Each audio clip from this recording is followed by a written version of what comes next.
Assalamualaikum warahmatullahi wabarakatuh. Perkenalkan, nama saya Shalsa Muinwajarita dengan NIM 230018324. Di sini saya akan mempresentasikan hasil proyek responsif saya, yaitu proyek dengan judul Project Ngram. Yang pertama ada brainstorming. Topik yang saya ambil adalah analisis Ngram pada dataset sentimen Twitter berbahasa Indonesia. Tepatnya, untuk studi kasusnya, saya mengekstrak pola bahasa dengan kata dan frasa yang sering muncul kurang lebih 5.000 tweet berbahasa Indonesia atau Melayu untuk melihat topik dan gaya bahasa informal netizen. Alasan memilih studi kasus itu, data tweet berbahasa Indonesia sangat representatif untuk analisis Ngram karena mengandung bahasa sehari-hari dan juga mengandung campuran slang dan ekspresi sentimen yang natural, sehingga hasil analisis lebih relevan dibandingkan dengan data teks formal. Bahan-bahan yang dibutuhkan untuk membuat proyek ini yaitu, yang pertama ada library. Library-nya saya menggunakan Scikit-learn yang termasuk Convectorizer, TF-IDF Transformer, Pandas, NumPy, Regex, dan Matplotlib. Yang kedua ada NLTK, Word Cloud Collection atau Cantor. Framework khusus bahasa Indonesia yaitu PY Sastrawi, Stemmer dan Stopword Remover bahasa Indonesia. Platform yang digunakan yaitu Google Colab.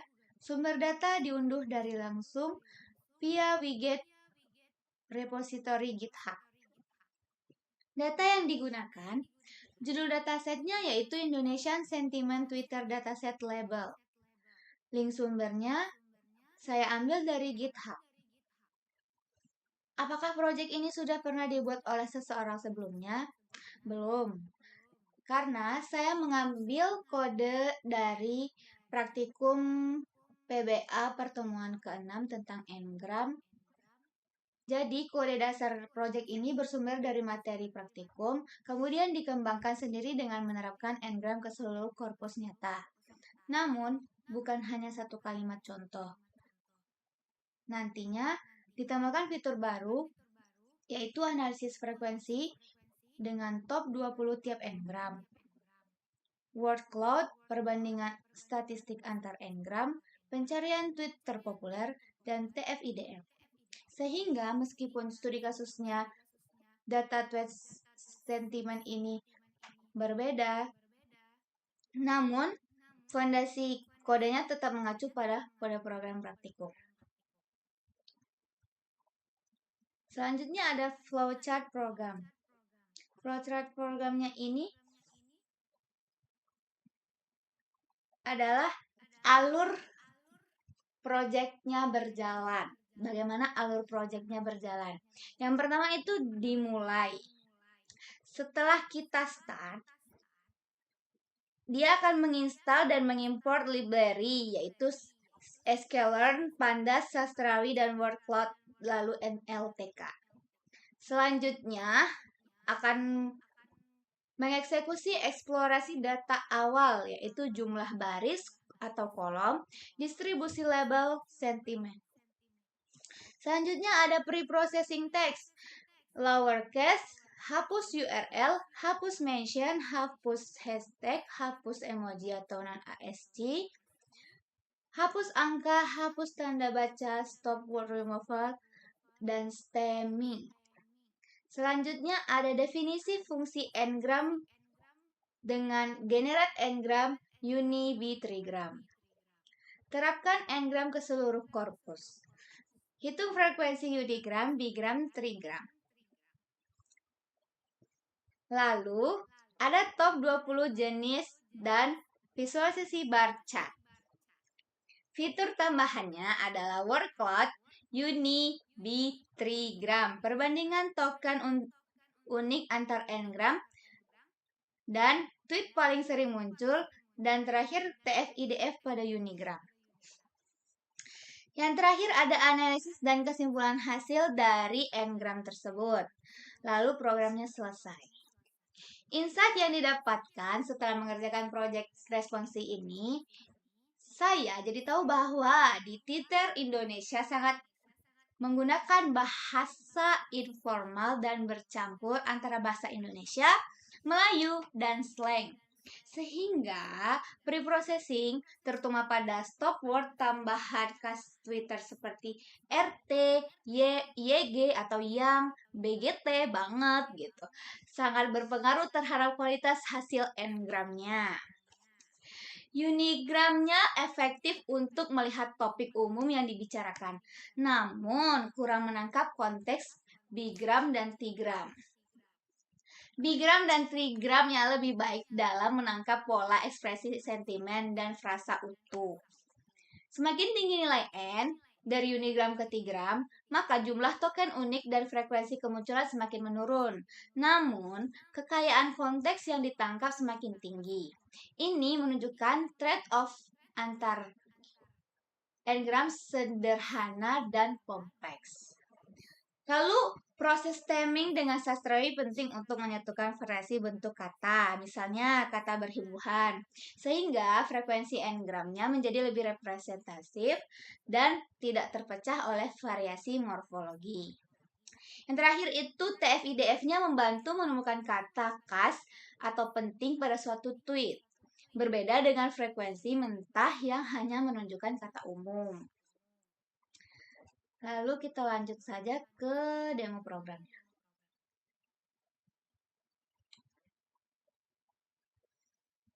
Nah, proyek responsi ini adalah analisis n-gram pada dataset sentimen Twitter Indonesia. Proyek ini mengembangkan implementasi n-gram untuk menganalisis pola bahasa Indonesia dan analisis cakupan pre-processing teks ekstraksi n-gram dan visualisasi frekuensi dan word cloud. Emang agak belibet ya, soalnya udah ini. Lalu instalisasi library. Beberapa library yang dibutuhkan diinstal terlebih dahulu sebelum dijalankan. Nah, install library-nya yaitu ada PS Rastrawi, Word Cloud, dan NLTK. Lalu kita import library-nya menggunakan Form Scalar Feature Extraction Text dan Count Vectorizer TF-IDF Transformer. Lalu di sini kita mengambil dataset yang diambil langsung dari repositori GitHub menggunakan widget. Nama datasetnya adalah Indonesian Sentiment Twitter Dataset Label, seperti yang sudah saya bilang tadi di mind mapping. Formatnya dengan CSV dan separator tab /t. Untuk mengunduh dataset langsung dari GitHub, kita gunakan format pada kode seperti ini. Load dataset menggunakan pandas dan dataset menggunakan encoding Latin -1 agar bisa dibaca. Menampilkan informasi dataset menggunakan column name, list df, dan distribusi label sentimen menggunakan df sentimen. Visualisasi distribusi label sentimennya menggunakan label map dan sampai PLT show. Preprocessing text sebelum membangun n-gram perlu dilakukan dengan tahap lowercase, hapus URL, hapus mention, hapus hashtag, hapus emoji, dan hapus angka, hapus tanda baca, stop removal, dan stemming. Untuk inisialisasi stemmer dan stop word remover, kita membuat objek stemmer berbahasa Indonesia dulu dengan wadah factory stemmer. Lalu membuat objek stop word remover bahasa Indonesia dengan factory stop. Untuk daftar stop tambahan yang sering muncul di Twitter, kita buat dengan extra stop word.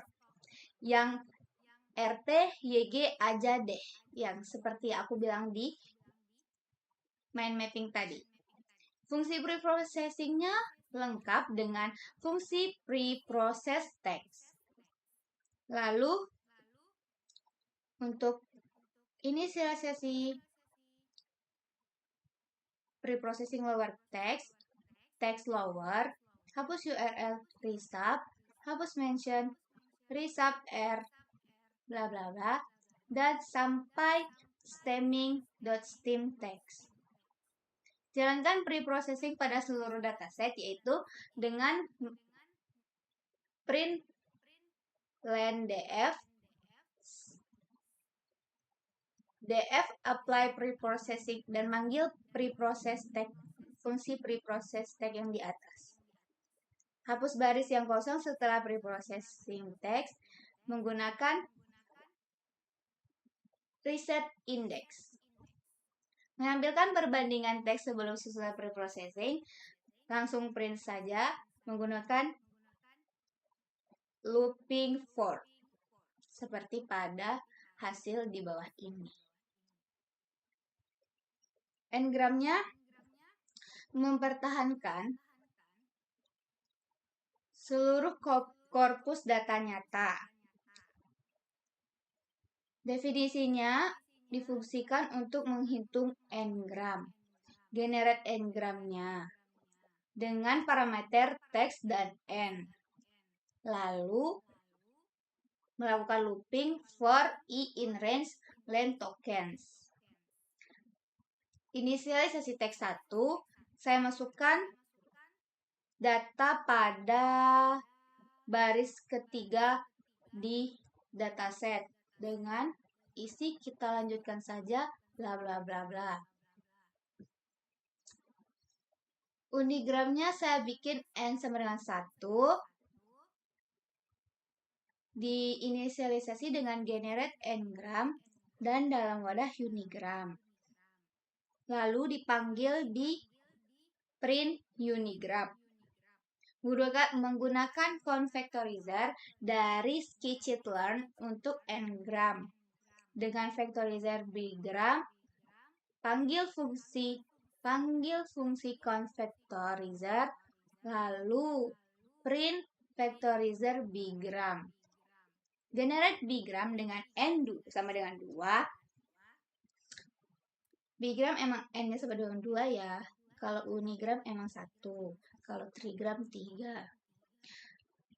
Generate bigramnya, generate n-gram dengan teks 1, parameter pertama dengan 2 untuk n sama dengan 2. Define the function to generate karakter bigram, itu membuat fungsi untuk membuat karakter bigram. Menghasilkan bigram dengan 2 karakter berurutan dari sebuah teks. Dengan inisialisasi sama seperti di atas tadi dengan generate char bigram teks 1. Menggunakan convectorizer dari scikit-learn untuk n-gramnya. Dengan memanggil fungsi vectorizer bigram, lalu menambahkan fungsi convectorizer. Trigram n sama dengan 3. Dengan parameter teks 1, memanggil teks 1 yang sudah kita isi dengan teks kalimat tadi. Lalu 3 sebagai parameter n sama dengan 3. Menggunakan convectorizer dari scikit-learn untuk n-gram. Sama seperti di atas tadi dan di print dengan panggilan vectorizer trigram. Lalu ini ada contoh n-gram dari data asli. Menerapkan n-gramnya kepada beberapa sampel tweet dari datasetnya. Ada select text dengan isi 20, 50, 700, dan 800 indeksnya. Dan memanggil index tweet clean. Lalu membuat bigrams dari teks yang dipilih menggunakan convectorizer. Analisis n-gram pada seluruh korpus, menggabungkan seluruh tweet yang sudah di preprocessing menjadi satu korpus. frekuensi unigram pada korpus, menggunakan count factorizer, membuat dan menghitung frekuensi total setiap unigram, dan mengurutkan yang dari paling sering muncul sampai tidak, menampilkan top 20 unigram, lalu visualisasi top 20 unigram. Ini adalah top 20 unigram paling sering muncul dataset sentimen Twitter Indonesia.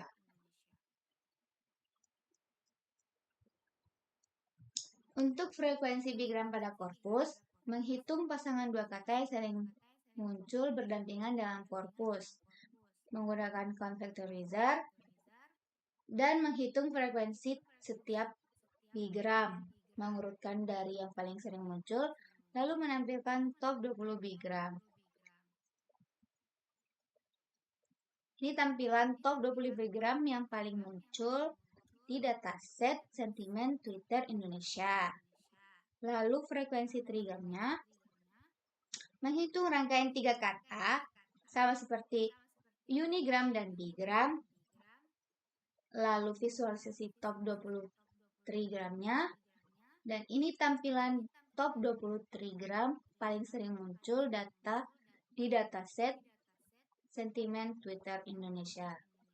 Saya menambahkan fitur tambahan untuk analisis lebih mendalam pada proyek ini, yaitu ada word cloud untuk setiap jenis n-gram. Perbandingannya ada unigram, bigram versus trigram pada kalimat tweet yang sering muncul. Word cloud memvisualisasikan n-gram atau kata yang lebih sering muncul ditampilkan lebih besar.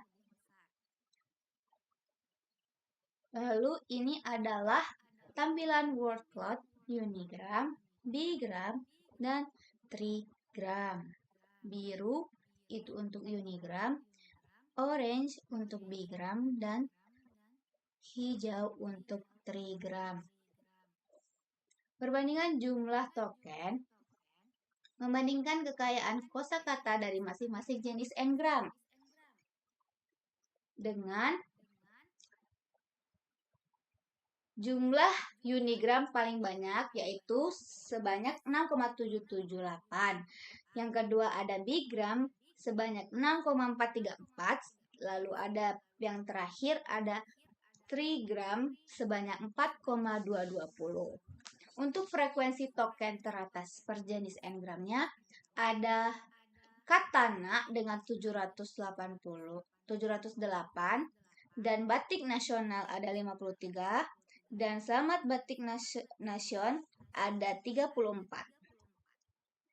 Untuk tweet yang paling sering muncul ada sungguh nak jaga hati pura pakas pada itu kata yang berbahasa Melayu itu frekuensinya ada 13.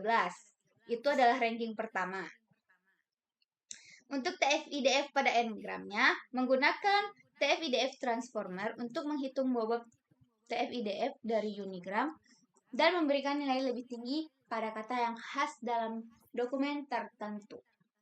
Dengan hasil kata paling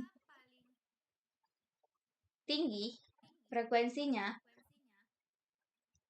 adalah katana dengan skor TF-IDF 0,013411 dengan top 20 kata berdasarkan TF-IDF-nya sebagai berikut. Ada kata nak, dah, suka, tahu, cinta.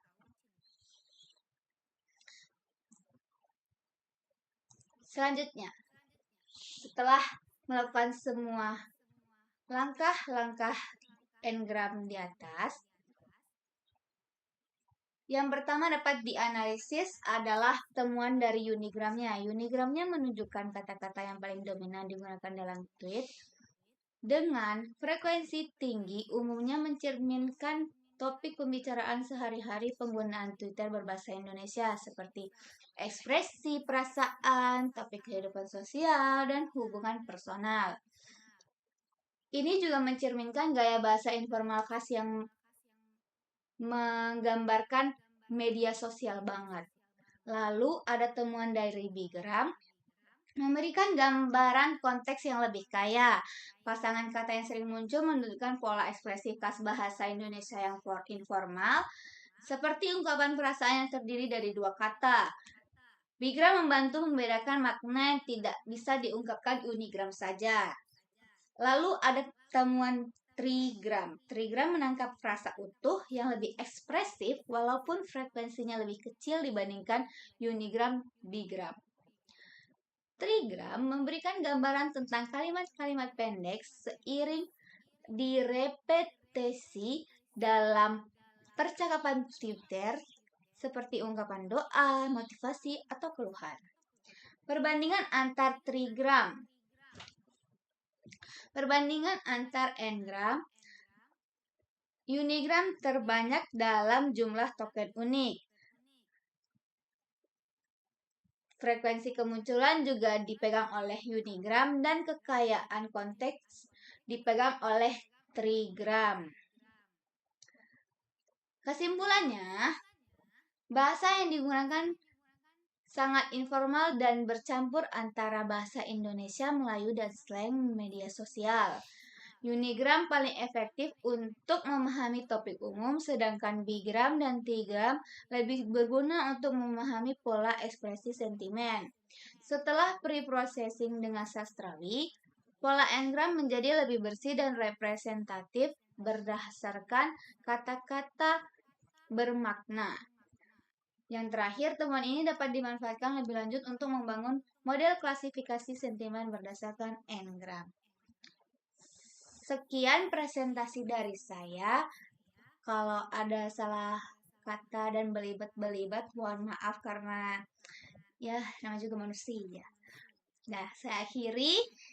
Terima kasih telah menonton video saya dan Assalamualaikum warahmatullahi wabarakatuh.